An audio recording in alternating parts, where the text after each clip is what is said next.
kid, you always think about and you want to know, like, I'm going to be an astronaut when I grow up, or I'm going to be a ballerina when I grow up, and you're so sure of yourself.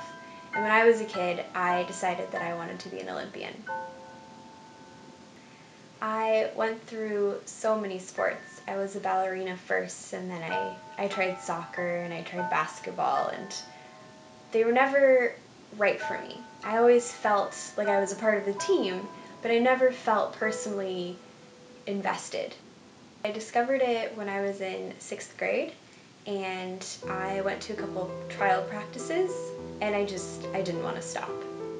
With rhythmic gymnastics, I was immediately very talented, and everyone made me feel that way, which is partially why I think I enjoyed it so much as a kid, because it's so important to have something that makes you feel good about yourself when you're a child. And so it was really good for me, and I think it made me who I am today. First year, I didn't expect to reach nationals, and I even remember my coach, telling me that this is the only time she won't be hard on me, and that I just have to try my best, and that there were no consequences. And so I just did my best, and I placed in top 10, and I got to go to nationals.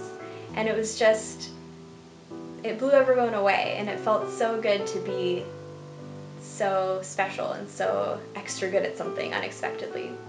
That's when I knew that it was more than a hobby, and that it was something that I could really put my whole life into, and that it would give me what I wanted, which was to become an Olympian. I knew what I needed to do to get to my goal, which was to do well in Junior Olympics so I get to the Olympics. My goal wasn't to stay healthy, and I fell. And I twisted my ankle, which wouldn't be too serious of an injury if you let it heal and you give it the amount of time that it needed, but I didn't have that time. And so I put some ice on it, and I gave it the night to rest, and then I was back. And that didn't help. And so I eventually pushed it to the point where it would break, and it wasn't going to heal. And so I tried to take time off. I took a month off, and it was better, and it would go back, and it would re-sprain every time, and there was just nothing I could do. That's when my career came to an end. I started to look for who I was without being a gymnast, and it was losing that as part of my identity, which put me onto the path of searching for who I was. I think as children, we assume we know everything. We want to become an astronaut, and that's it. That's all the thinking that you need to do to figure out, like, who are you? Oh, it doesn't matter. Like, I'm going to be an astronaut. I got this figured out.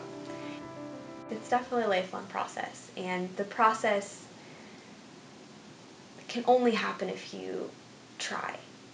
And that's the only thing you have to do. That's the thing that I think gymnastics gave me, is it taught me that it's okay to just try, and that's all you need to do. And if you fall down, then you fall down, and maybe falling down is exactly what needed to happen, because that's going to teach you something, and you just have to trust the process and just try and be reflective when it's necessary to be reflective, but you just can't give up, because that's the only way to fail, is to give up.